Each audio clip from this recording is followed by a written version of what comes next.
자, 이 단원의 두 번째 주제입니다. 사회 조직이란 무엇일까? 그동안 우리는 사회 실제론과 명목론을 봤었죠. 개인이 먼저인가, 사회가 먼저인가. 그리고 이러한 사회의 지식과 가치, 기능을 학습하는 사회화에 대해서 확인해 봤고, 이러한 사회에서 개인이 차지하고 있는 위치와 그리고 기대되는 행동인 역할에 대해서 확인했습니다. 그리고 지난 시간에는 사회 집단이란 무엇인가 해서 사회 집단의 의미와 여러 가지 그 구분 기준에 따라서 사회 집단을 나눠봤었죠. 그리고 오늘은 사회 조직이란 무엇인가와 그리고 관료제와 탈관료제를 알아보도록 하겠습니다. 그동안 뭐 평이하게 나왔다가 2022년 수능에서는 상당히 난이도가 정답률이 낮은 걸로 나왔죠. 자, 사회 조직은 공식 조직과 비공식 조직으로 나뉠 수가 있고, 그리고 이거와는 별개로 또 자발적 결사체라는 것이 있는데, 이것이 간혹 이 비공식 조직과 헷갈리게 나오는 경우가 많이 있기 때문에 오늘 그것을 염두에 두고 수업을 들으시면 좋겠고요. 그리고 이 사회 조직을 운영하는 방법인 관료제와 탈관료제를 알아보도록 하겠습니다. 자, 여기 내용을 보시면 일정 수 이상의 사람들이 뭔가 환경 정화 활동을 하는 게 보이고 정기적으로 모임을 하는 것 같죠. 2명 이상이 지속적인 상호작용을 하면서 자신들의 모임에 대한 소속감도 갖고 있는 모습을 보았을 때 우리는 이것을 뭐라고 합니까? 사회 집단이라고 하죠. 자, 1년 후에 이 집단이 이제 어떤 특정한 목적을 가지고 홍보위원회라고 해서 그 지위까지 명확한 것을 볼 수가 있습니다. 그러니까 사회 집단이 좀 더 체계화되고 목표가 명확하고 이 목표를 달성하기 위해서 구성원들의 지위와 역할이 명백하다라고 하면 이 사회 집단을 공식 조직 또는 사회 조직이라고 말할 수가 있습니다. 그럼 한번 정리를 해볼게요. 우리가 지난 시간에 배웠던 사회 집단 중에서도 목표, 그 집단의 목표와 경계가 뚜렷하고 이 목표를 달성하기 위해서 구성원들의 지위와 역할이 명확하고 그리고 구성원들이 자신의 의지대로 일을 하는 것이 아니라 공식적인 규범과 절차대로 일을 할 때 이러한 사회 집단을 사회 조직이라고 한다. 좀 이따 이 사회 조직을 공식 조직과 비공식 조직으로 나뉜다고 했죠. 이렇게. 자, 이 사회 조직은 그냥 공식 조직이라고 여러분 생각하시면 됩니다. 지금 배우고 있는 이 사회 조직을 공식 조직이라고 생각하시면 돼요. 다시 보겠습니다. 자, 해서 사회 조직은 사회 집단 중에서 이러한 성격을 갖고 있으면 사회 조직 또는 공식 조직이라고 한다. 그러다 보면 목표 달성이 되게 중요한 그 부분이 되겠죠. 그래서 인간관계가 상당히 형식적이고 수단적이다. 그리고 조직의 목표 달성이 가장 중요하기 때문에 그것으로 구성원을 평가하고 그리고 구성원의 행동을 통제할 때도 공식적인 규범과 절차를 통해서 통제한다. 그래서 가장 대표적인 유형이 학교나 회사, 정당이 있겠습니다. 자, 다시 한번 정리해보면 사회 집단 중에서도 아까 앞에서 말했던 이 조건을 갖춘 집단을 사회 조직이라고 한다라고 했고요. 자, 그 다음에 이 사회 조직을 방금 이야기했던 사회 조직을 공식 조직으로 이해하시면 됩니다. 그 다음에 뭐 할까요? 자, 이거 비공식 조직 가볼게요. 자, 대부분의 공식 조직은 아마 이런 형태를 띠고 있을 겁니다. 오너가 있을 거고, CEO가 있을 거고, 그 밑에 각각 지위와 역할이 명확하게 나눠져 있죠.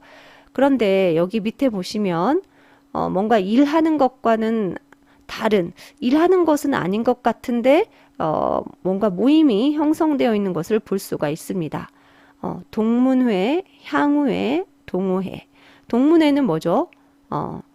동창들이죠. 동창들. 동일한 학교를 졸업한 사람들끼리 모이는 겁니다. 그러니까 업무와는 상관없는 모임이 여기 공식 조직 내에서 이루어지는 걸 볼 수가 있어요.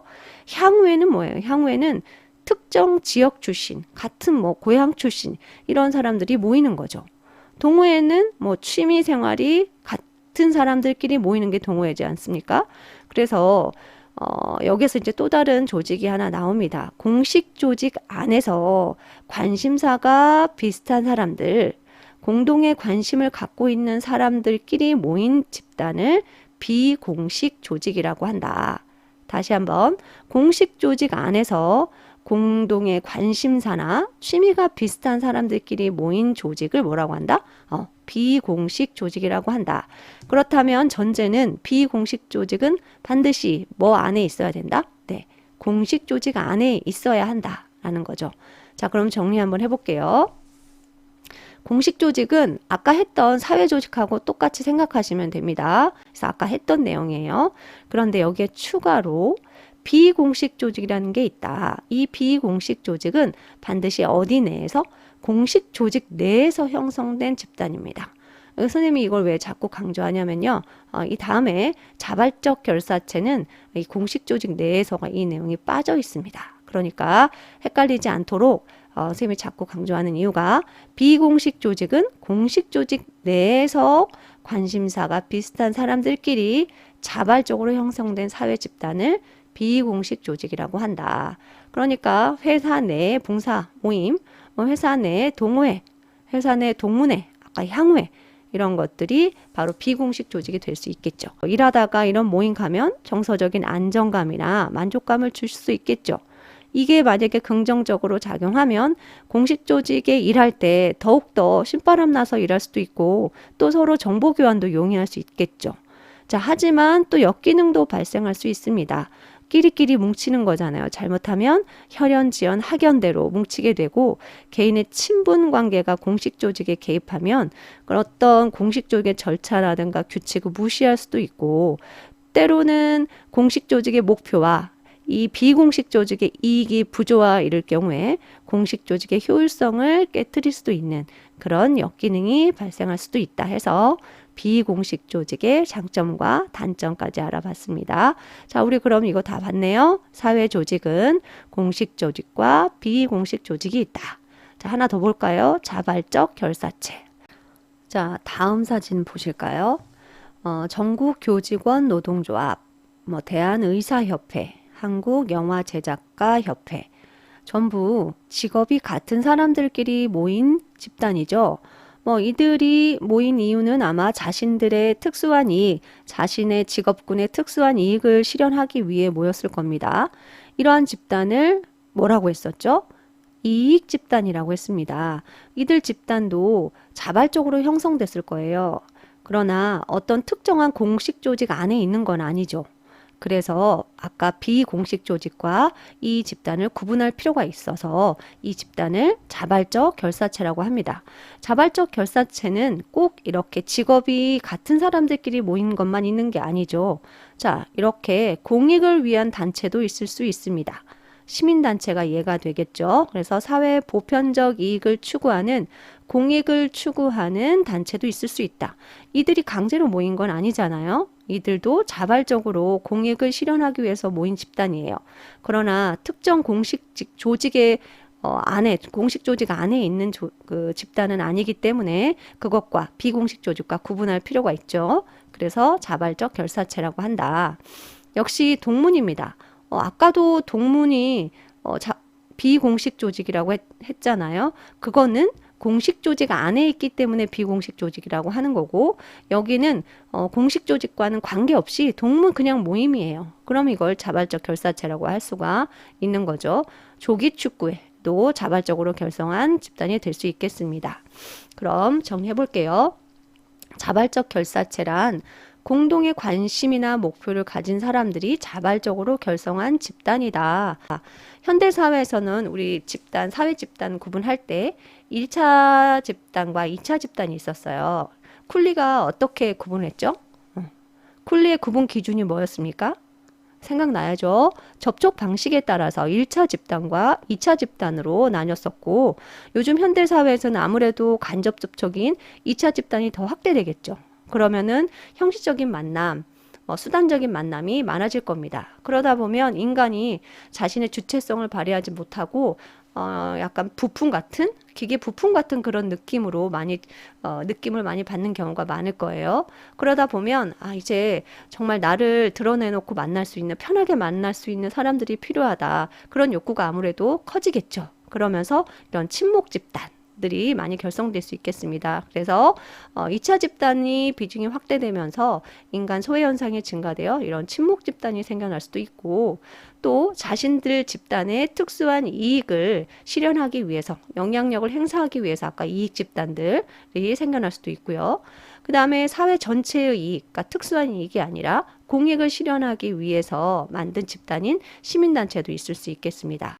공통점은 뭐겠어요? 자발적이다. 가입과 탈퇴가 자유롭다. 그렇기 때문에 민주적으로 운영이 가능하고 형태도 다양하다. 강제력이나 경제적 보상의 근거에 운영되지 않는다.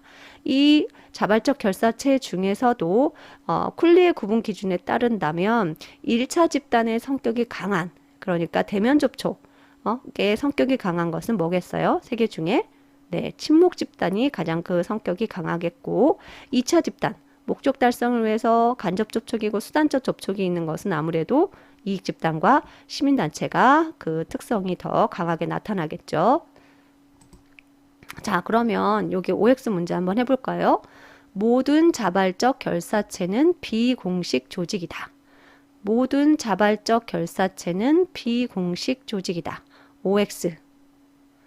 자, 정답은 X입니다. 반대로 모든 비공식 조직은 자발적 결사체다. 이건 맞아요. 반대로 간다면 모든 비공식 조직은 자발적 결사체이다. 맞겠죠? 비공식 조직은 전부 자발적인 의지에 의해서 만들어졌기 때문에 반대로 가면 맞지만, 모든 자발적 결사체는 비공식 조직이다. 아닐 수 있잖아요. 아까 자발적 결사체가 세 가지 유형이 있는데, 특히 시민단체나 이익집단 같은 경우에는 그들이 추구하는 목표가 명확하고, 그 목표를 추구하기 위해서 구성원의 지위와 역할이 세분화되고 또 구분되어 있다고 이야기를 했었잖아. 이런 경우에는 공식 조직의 성격을 더 강하게 가질 수 있기 때문에 모든 자발적 결사체는 비공식 조직이라고 말할 수가 없습니다. 자, 그러면 여러분 지금 사실 요거 안 보고 문제 풀어보셔야 합니다. 자, 첫 번째, 가족과 또래 집단은 어디에 속할까?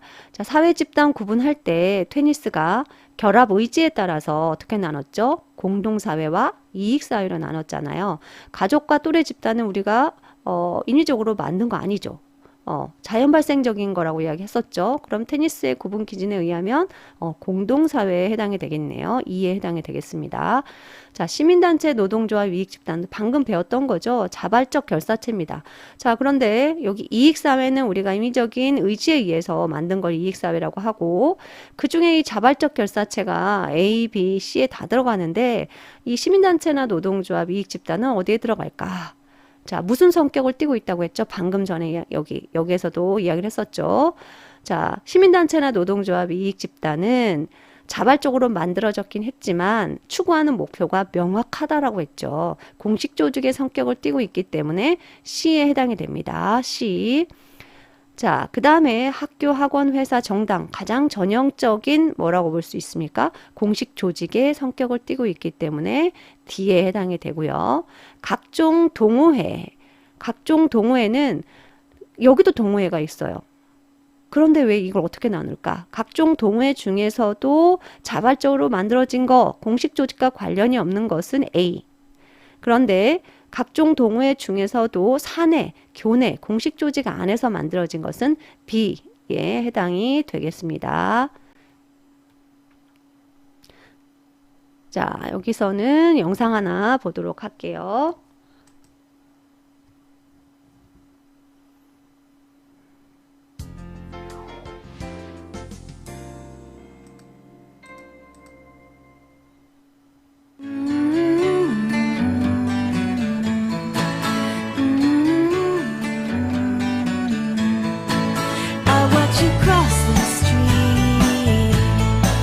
Among the midday crowd, you wouldn't hear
방금 영상은 세계적인 그 지점을 두고 있는 맥도날드사의 업무가 분담되는 모습을 보고 왔습니다. 거대한 조직인 이 맥도날드가 전 세계적으로 똑같은 일을 할 수 있는 이유는 업무가 표준화되어 있죠. 누구든지 그 자리에 서면 똑같은 일을 감당할 수 있기 때문에 어디에서건 같은 서비스를 받을 수가 있는 겁니다.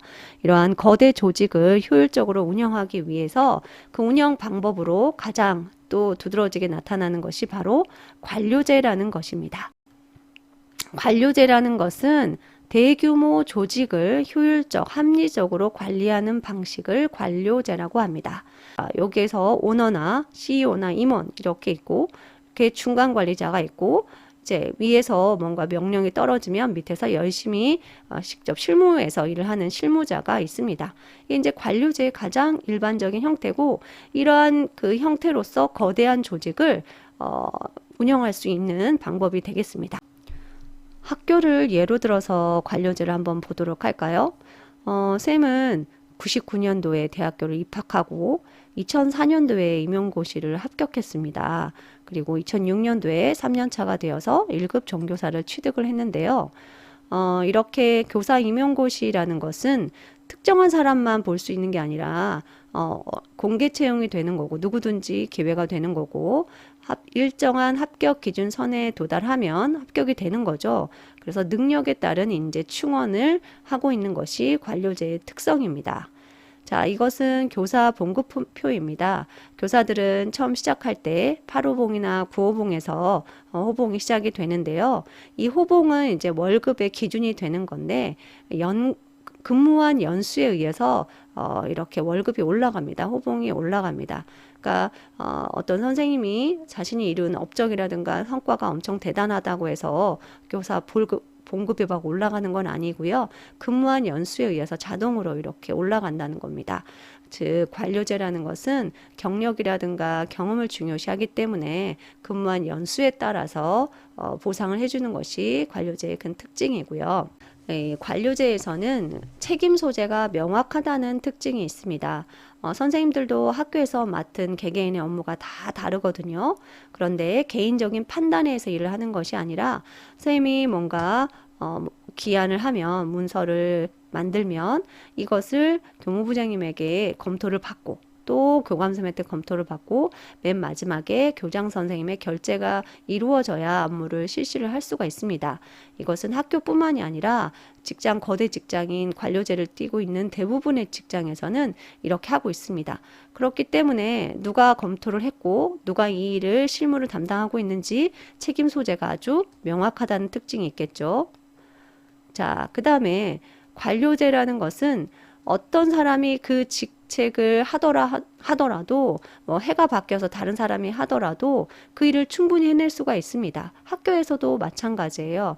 어떤 일을 하더라도 개인의 생각에 따라서 일을 하는 것이 아니라 학교에는 규정이 있고 교육 계획이 있고 요람이 있고 편람이 있고 이런 계획들이 있습니다. 그 계획에 의해서 일을 처리하기 때문에 즉 문서화된 규칙이나 절차에 따라서 일을 처리하기 때문에 어떤 사람이 바뀌어도 업무의 연속성이나 지속성, 예측 가능성이 보장되는 게 관료제의 특징입니다. 자, 또 다른 특징입니다. 이거 우리 도안고의 그 업무를 선생님 쭉 가지고 와봤어요. 각 선생님들마다 맡은 일들이 쭉 나와 있는 게 보이죠. 그래서 이 거대한 조직을 효율적으로 운영하기 위해서 한 곳에 몰리면 안 되잖아요. 그래서 업무를 잘 분화해놓고 세분화해놓고 또 전문화되어서 중복되지 않게 하기 위해서 이렇게 업무를 다 나눠놓고 있고 자기만의 업무가 있습니다. 왜냐하면 일을 빨리 진행하고 효율성을 극대화하기 위해서죠. 자, 그렇기 때문에 마치 관료제가 뭐와 같은 느낌이 들어요? 위계라든가 위치라는 거죠. 서열화되어 있는 그런 느낌을 받죠. 군대 조직과 같은 권한과 책임이 서열화되어 있다가 바로 관료제의 특징이 되겠습니다. 그래서 가장 일반적인 형태, 이런 형태가 관료제 형태이다라는 거고요. 자, 그럼 한번 정리해 볼게요.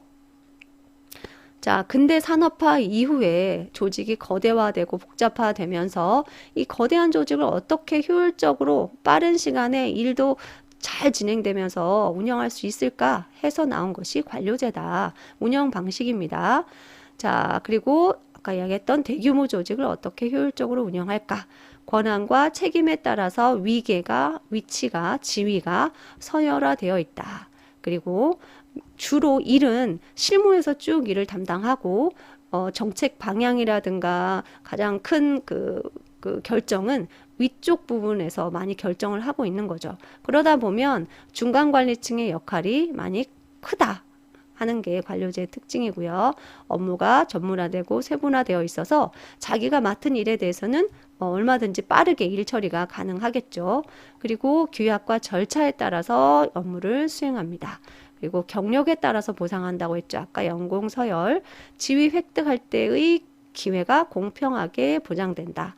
그리고 수직적으로는 서열화되어 있고 계층화되어 있고 수평적으로는 업무가 분업화되어 있다. 이게 관료제의 특징이 되겠습니다.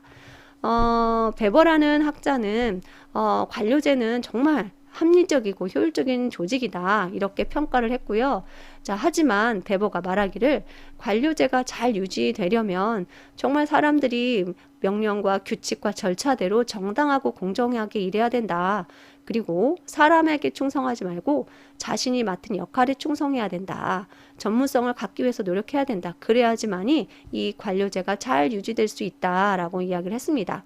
만약에 그렇지 않으면 아주 비효율적으로 운영될 수 있다고도 경고를 했죠. 자, 어떨 때 우리가 전형적인 관료제의 문제점을 발견하냐면요. 여러분도 이런 일을 겪을 수가 있습니다. 어디에 전화했더니 저희한테는 그런 권한 없는데요. 그런 예가 그 전에 예가 없었어요. 저희 예산 없어서 그거 못 하는데요. 그 일 할 사람이 지금 없어요. 담당자가 지금 출장 가서 지금 해결할 수가 없어요. 시간이 너무 빠듯하네요. 불가능합니다. 이게 전형적인 관료제의 또 문제점 중에 하나입니다. 그러니까 자기가 맡은 일만 하다 보니까 그리고 정해진 규칙과 절차에 따라서 일을 하다 보니까 이러한 그 융통성이 없는 문제점이 발생하기도 합니다. 그러한 대표적인 사례들을 한번 볼게요. 교과서 69쪽에 나와 있는데요. 땡땡 업체가 공장 준공 검사를 받기 위해서 나무를 심어야 하나 봅니다. 그래서 묘목을 심어야 하는데 이 업체에서는 묘목이 아니라 다 자란 나무를 심은 거예요. 그랬더니 이 검사 나온 공무원이 묘목 심으라고 했는데 왜 다 자란 나무를 심는가? 그래서 이 업체는 아니 큰 나무가 더 낫지 않냐? 그랬는데 이 공무원 일을 추진하는 담당 그 부서에서는 다시 큰 나무 뽑고 일부 뽑고 묘목 다시 심어라 해서 나무수를 채웠다고 합니다. 그러니까 원래는 주변에 숲을 조성하고 깨끗한 환경을 조성하는 게 목표인데 큰 나무 심었다고 다시 묘목을 심으라고 하는 거죠. 그러니까 원래의 목적이 주변의 환경을 깨끗하게 하고 하는 건데 묘목 심지 않았다고 해서 다시 이걸 심으라고 하는 이런 현상을 목적 전치 현상이라고 합니다. 목적 전치, 목적이 뒤바뀐 거죠. 자, 그 다음에 두 번째는 대부분의 규칙은 우리가 관료제에 있는 규칙이라든가 학교에도 있는 규칙, 회사에 있는 규칙은 대부분 쉽게 발생할 수 있는 상황에 대해서 규칙은 다 정해져 있어요. 그런데 특수한 상황에까지는 명확하게 구체적으로 밝히고 있지 않거든요. 그래서 그동안에 발생했던 문제가 아니라 새로운 문제 상황이 발생하면 이거 어떻게 해결해야 되지? 라고 하는 문제가 생깁니다. 그래서 관료제는 규칙과 절차에 따라서 일을 하다 보면 일이 빠르게 해결될 수 있는 좋은 점도 있지만 때로는 그 규칙과 절차에 없는 문제가 발생했을 때 융통성을 발휘하기가 상당히 어렵다라는 거죠. 그래서 예상하지 못한 현상에 대처 능력이 떨어진다라는 겁니다. 자, 그러면 관료제의 순기능과 역기능 정리해 볼게요. 관료제의 순기능은 대규모 업무를 효율적으로 수행할 수 있다. 그리고 아까 얘기했죠. 책임 소재가 명확하다. 누가 어디까지 일을 하고 누가 검토하고 누가 실무를 담당하는지 명확하죠. 그러다 보니까 또 규칙과 절차에 따라서 일을 하다 보니까 업무 담당자의 주체성이나 창의성이나 또 없는 담당자가 심지어 막 바뀌어요. 그래도 상관없이 업무는 계속 쭉 이어질 수 있죠. 자, 그러다 보니까 문제가 또 생겨요. 인간이 주체가 되지 못하고 마치 하나의 기계의 부품 같은 느낌, 자율성과 창의성이 억압되는 느낌이 생길 수 있죠. 이걸 이제 인간 소외 현상이라고 하고요. 아까 묘목 봤잖아요. 큰 나무 심으면 왜 안 돼요? 될 수 있잖아요. 그런데 규칙 규정상 묘목 심으라고 하니까 큰 나무를 뽑아버린 거죠. 그래서 원래의 목표보다 그것을 달성하기 위한 수단이나 절차에만 너무 얽매이는 거 아닌가. 이거 목적 전치 현상이 발생할 수 있다. 또는 우리 성과가 아니라 근무한 횟수 연공 서열에 따라서 그 호봉을 아까 결정한다고 했었잖아요. 그러다 보니까 난 가만히 있으면 호봉 올라가. 그래서 무사 안일주의. 노력하지 않는다는 거죠. 이런 문제가 발생할 수 있고요. 그 다음에 피라미드 조직이다 보니까 또 연공서열이다 보니까 언젠가는 승진하는 거죠. 그러니까 무능한 사람들도 계속 승진하는 무능한 상사가 발생할 수 있고요. 그리고 규칙과 절차를 강조하기 때문에 환경 변화에 유연하게 대처하기가 어렵다. 그리고 또 계속 승진하기 위해서, 이건 참고입니다. 업무량과 상관없이 계속 승진하기 위해서는 불필요하게 부하 직원의 수를 늘리는 이런 경우도 발생합니다. 이걸 파킨슨의 법칙이라고 이야기를 합니다. 자, 이러한 관료제의 성격과 그 다음에 순기능, 역기능을 확인해 봤는데요. 영상 하나 보도록 하겠습니다.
자, 우리 방금 관료제의 형태와는 좀 다른 걸 봤습니다.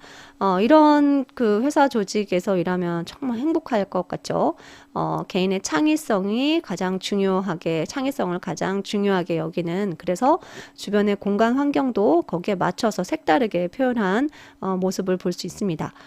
관료제가 거대 조직을 효율적으로 운영하는 그 형태인지는 알겠는데, 그러다 보니 장점과 단점이 있었죠. 그래서 요즘 빠르게 변화하는 현대 사회에서 이 관료제가 충분한 대처 능력이 부족하다는 것을 확인했습니다. 그래서 요구되는 것이 바로 탈관료제입니다. 이게 우리가 방금까지 봤던 관료제였고요. 중간 관리자가 되게 상당히 역할이 중요했습니다. 오너가 명령 내리면 중간 관리자끼리 회의해서 실무자에게 하달하고, 실무자는 그 일을 하는 마치 기계 부품처럼 운영되는 그런 형태였습니다. 그러나 이제 탈관료제는 팀원들끼리의 협력이 상당히 중요하고, 언제든지 일의 업무가 내용이 바뀌면 이 팀 조직도 언제든지 바뀔 수 있는 그런 형태로, 그리고 중간 관리층이 뭔가 명령하다라고 그런 것이 아니라 각각 한 사람 한 사람이 의견을 낼 수 있는 주체로 활동할 수 있다는 거죠. 그래서 상당히 빠르게 변화하는 현대 사회에 적응력이 뛰어나다, 유연성이 뛰어나다 하는 것이 탈관료제 형태로 볼 수 있겠습니다. 그래서 우리 그 신문이나 TV 같은 데 보면 TF팀을 조직한다, TF팀을 가동한다 이런 말을 많이 듣죠. TF팀은 그러니까 특정한 업무를 수행하기 위해서 임시적으로 만든 조직이에요. 이 사람들은 뭐 다 각자 자신만의 속해 있는 조직이 있고 이 업무를 해결하기 위해서 모였다가 얼마든지 해체될 수 있는 거죠. 그래서 이런 TF팀, 뭐 삼성전자 TF팀을 뭐 만들어서 이렇게 업무를 수행했다. 이런 내용이 전부 다 탈관료제의 형태가 되겠습니다. 자, 그럼 한번 내용 정리해 볼게요. 근대 산업사회에서는 대규모 조직을 빨리빨리 또 효율적으로 운영할 필요가 있었죠. 그래서 이 거대한 조직을 효율적으로 운영하기 위해서 관료제가 나타났다면 이제는 요즘 사회 어때요? 개성이 중요하고 다양성이나 창의성이 중요하잖아요. 그러면 이렇게 변화하는 사회에 또 거기에 유연하게 움직일 수 있는 조직이 또 필요하잖아요. 그러한 요구에 근거해서 나온 것이 탈관료제다. 그럼 우리는 이제 공부할 때 어떻게 해야 되겠어요? 관료제와 탈관료제를 비교해서 봐야 되겠죠? 그래서 탈관료제라는 것은 관료제에서 벗어나서 구성원의 창의성과 자율성을 보장하는 새로운 조직 운영 형태다. 반대로 보시면 되겠습니다. 그래서 유연한 조직 구조, 중간관리층의 역할이 감소되었다. 그 다음에 라인 타서 쭉쭉 결제하는 그런 단계보다 구성원의 자율적인 재량권이 더 중요하다. 의사결정 단계가 축소되었다. 그러다 보니 신속하게 의사를 결정할 수 있겠죠. 그 다음에 수평적이다. 그러니까 상의 하단식이 아니죠. 하위 상단식이다. 업무의 재량권과 창의성이 증대된다. 그 다음에 아까 성과 보상할 때, 관료제에서는 연공서열이 중요했잖아요. 그러나 탈관료제에서는 능력과 업적과 성과에 따라서 보상한다. 그럼 충분히 개인에게 동기를 부여할 수 있겠죠. 자, 그래서 탈관료제의 다양한 조직입니다. 예를 뭐 네트워크 조직, 빨리 만들어졌다가 얼마든지 조직이 바뀔 수 있는 아메바형 조직, 특정 업무를 중심으로 하는 팀제형, 그 다음에 온전히 개인 하나하나, 부서 하나하나가 다 떨어져서 서로 주고받는 오케스트라형 조직이 되겠습니다. 물론 현실 속에서 이 조직은 뭐 팀제다, 이 조직은 아메바다 라고 할 수는 없지만 우리 이론적으로 이렇게 관료제를 다양하게 나눌 수 있다. 자, 단점도 있나요? 지금 창의성인데 너무 좋을 것 같은데 얘도 단점이 있습니다. 뭐가 단점이죠? 누가 이 업무를 하고 그리고 어디까지 책임을 지고 그 다음에 누구가 검토를 했고 이러한 책임과 권한이 불명확해서 때로는 이거 내 업무 아닌데? 뭐 이런 일이 발생할 수 있습니다. 갈등이 발생할 수 있고 그리고 언제든지 조직이 해체될 수 있기 때문에 낮은 안정성으로 인하여 구성원의 심리적 불안감이 조장될 수 있고 그 다음에 중간관리층이 예전에 관료제에서는 중간관리층이 역할을 하고 그 다음에 명령을 내리면 되는데 여기서는 많은 사람들의 의견을 듣다 보니까 조정과 통합이 어려운 단점이 생길 수 있죠. 이러한 탈관료제는 여러 가지 형태로 나뉠 수가 있는데 현실 속에서 이것을 명확하게 구분하기보다는 이론적으로 이러한 형태가 있다라는 것만 알아두시면 돼요. 팀제는 일시적인 업무를 위해서 팀이 만들어지고 해체되는 것에 중점을 두는 팀제. 그 다음에 핵심 업무를 중심으로 하고 나머지 부서가 서로 유기적으로 의사소통을 이루어진다. 그러면 네트워크형. 그 다음에 언제든지 조직이 만들어졌다 없어졌다 이게 수시로 일어난다고 하면 아메바형. 그 다음에 구성원들이 아주 높은 분권화를 이루어서 각각 필요한 일을 담당하고 구성원들이 협동하고 동등한 지위와 책임을 갖는다라고 한다면 오케스트라형 조직을 하고 말할 수 있겠습니다. 자, 그럼 우리는 관료제와 탈관료제의 성격을 구분할 수 있어야 되겠죠.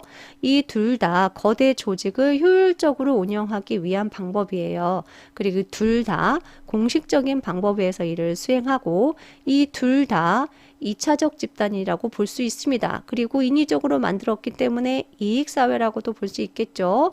자, 그리고 의사결정 방식이라든가 서열 구조 보세요. 관료제는 수직적이다, 권위적이다. 탈관료제는 수평적이고 민주적이다. 얘는 하향식이다, 얘는 상향식이다. 그리고 의사결정하고 명령할 때 중간관리층의 역할이 큰 것은 관료제, 탈관료제는 중간관리층보다는 한 사람 한 사람의 역할이 더 크고 서로 의사소통하는 게 더 크기 때문에 중간관리층의 역할이 작습니다. 업무 수행 방식은 규칙, 규약 따라서 지키면 되는 겁니다. 관료제는. 하지만 탈관료제는 그때그때마다 다를 수 있다. 보상할 때는 관료제는 연공서열이지만 탈관료제는 능력과 성과에 따라서 이루어진다. 자, 교과서 70쪽에 사례 나와 있습니다. A 회사와 B 회사 한번 볼게요. A 회사는 팀별 자율 규칙, 팀으로 이루어져 있네요. 팀 구성원 모두 의사결정을 한다. 아, 그러면 얘는 탈관료제가 되겠고요. 얘는 지금 지위가 서열화되어 있는 게 보이죠. 그 다음에 근무를 할 때는 직장의 내부의 규칙을 엄격하게 적용하고 의사결정은 주로 관리자 중심으로 이루어지는 관료제 형태라고 볼 수 있겠습니다. 그런데 이 B 회사에서 또 이 세모 조직을 운영하는데 이 세모 조직은 특정 업무가 떨어졌나 봐요. 상품 판매를 위한 새로운 시장 개척을 위해서 조직을 만들고 활동 기간이 일시적이죠. 그리고 운영 방법도 원래 부서에서 오전에 근무하고 오후에는 여기서 근무하는 운영 방법을 볼 수 있습니다. 아까 이야기했던 팀제로 일부 구성하고 있는 것을 볼 수가 있습니다. 자, 여기까지 해서 내용 전부 끝났고요. 문제 한번 풀어볼까요? 공식 조직 내에서 공통의 관심이나 취미를 가진 사람들로 구성된 조직. 이게 뭐였죠? 네, 비공식 조직이었습니다. 산업사회 보편적인 조직 유형으로 자리 잡은 관료제의 한계를 극복하기 위한 대안으로 나타난 조직. 그러니까 관료제의 문제점을 극복하기 위한 대안이 뭐였습니까? 탈관료제였고요. 자, 모든 사회 집단은 사회 조직이다. 모든 사회 집단은 사회 조직이다. X죠. 사회 집단 중에서 사회 조직이 있는 거니까 틀린 겁니다. 비공식 조직은 이렇기 때문에 바람직하다. 안 만들어지는 게 바람직하다? 아니죠. 비공식 조직의 장점도 있었고 단점도 있었습니다. 다음, 사회의 다원화에 따라서 자발적 결사체는 증가하고 있다. 당연한 거죠. 자발적 결사체 아까 세 가지 유형이 있었습니다. 시민단체라든가 이익집단이라든가 그다음에 친목도모하는 동호회 이런 자발적 결사체 있었어요. 자, 여기까지 마치겠습니다. 수고하셨습니다.